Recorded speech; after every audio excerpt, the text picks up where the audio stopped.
ગુજરાતના તમામ મોટા મોટા શહેરોની અંદર ઠેર ઠેર બની ગયેલી બરફના ગોળાની લારીઓ, અનેક રંગબેરંગી કલરફુલ ગોળાના ઠેકાઓ, આ બરફના ગોળા અને નાના મોટા બિઝનેસો ફક્ત ને ફક્ત પરપ્રાંતિયોને આપણા ગુજરાતની અંદર પગ પેસારો કરવા માટેનું આ એક મોટામાં મોટું ષડયંત્ર છે.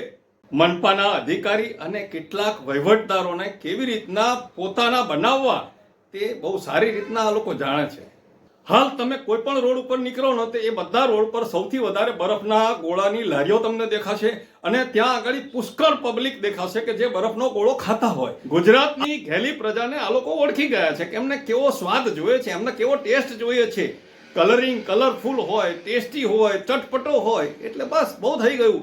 પછીથી એની અંદર કલર ગમે તેવો હોય, કેમિકલ વાળો હોય કે તમારા શરીરને નુકસાન કરતો હોય, પરંતુ એ કલર તો નાખવાનો. એટલે આજે નહીં તો કાલે તમારે બરફના ગોળા ખાઈને પછી હોસ્પિટલમાં જવાનું છે તે નક્કી જ છે. પરંતુ અહીંનો ફૂડ વિભાગ એટલે આણંદનો ફૂડ વિભાગ ઊંઘમાં છે. આજે બરફના ગોળાની લાળ પાડીને હોશે હોશે બરફના ગોળા ચૂસતા લોકોને મારી એક અરજ છે કે આવતીકાલે તમારે હોસ્પિટલની અંદર જવાનું જ છે. કેમિકલ વાળો કલર આવનારા દિવસોમાં તમારા સ્વાસ્થ્યને 100% નુકસાન કરશે. શું આણંદના ફૂડ વિભાગને આ બધી લારીઓ કે બરફના ગોળાના મોટા મોટા ઠેકાઓ દેખાતા નથી? કોલેરા જેવા ભયંકર રોગો આવતીકાલે ફાટી નીકળે તો તેની જવાબદારી કોની? આપનો હરીશ બ્રહ્મભટ્ટ. વંદે માતરમ. ભારત માતા કી જય.